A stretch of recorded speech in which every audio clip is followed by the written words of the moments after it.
hydrocarbons and their importance in our daily lives and in agriculture. Saturated hydrocarbons includes alkanes and cycloalkanes. So, ang saturated hydrocarbons is nag-contain siya of only single bonds between carbon atoms, making them stable and widely used in many products.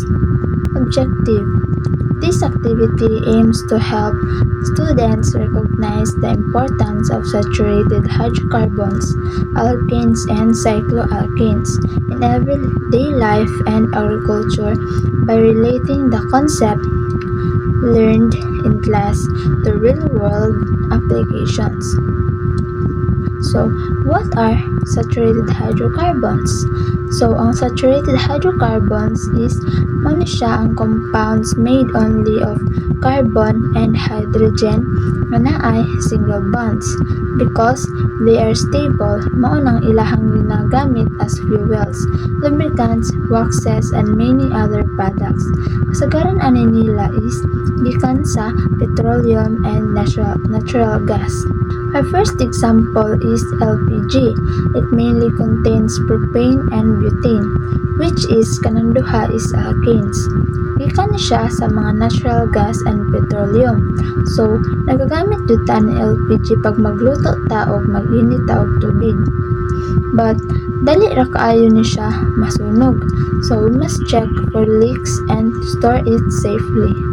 Example number 2, gasoline. Ang gasoline is a mixture of different alkanes na gikan sa crude oil o ginagamit sab ni para mapadagan ang mga sakyanan o mga motor. Although nga gamit kayo ni siya, but burning gasoline is makarelease siya og carbon dioxide and other pollutants nga makadungag sa climate change. Example number 3, diesel fuel. So, ang diesel fuel is very important in agriculture para maandar ang mga tractors, harvesters, irrigation pumps, and transport vehicles na ginagamit sa mga farms. So, pag walay diesel, many farm operation is maglisod. However, ang diesel engines is makaproduce og smoke and harmful gases. So, proper maintenance and fuel handling are important. Example number 4, kerosene. Ang kerosene is a mixture of alkanes obtained from crude oil. Ginagamit ni siya as fuel for lamps, stoves, and some aircraft. In agriculture, ang kerosene is makaprovide of heat for poultry houses or magamit mo ni siya in some farm equipment. Tungod kay dali man ni masunog, it must be stored properly and kept away from heat or open flames. So if sobra na nga pagsimhot sa kerosene vapor is makapekto ni siya sa ato ang health. Example number 5, paraffin wax. So ang paraffin wax is another alkane product. Ginagamit ni siya in candles and also magamit ni siya as protective coating for fruits and vegetables para ma-reduce ang moisture loss and ma-extend po ang ilahang shelf life. Since it's flammable, it should be handled carefully. So, example number 6, lubricating oil. Lubricating oil is made from heavier alkanes, makareduce siya og friction inside engines and keeps machine running smoothly. So, in agriculture, makatabang ni siya para ma-maintain ang mga tractors and other farm equipments. Ang ginamit na ng mga oil is dili dapat ibutang sa yuta tungod kay makapollute na siya sa atong environment. So, ang last example natin is ang asphalt.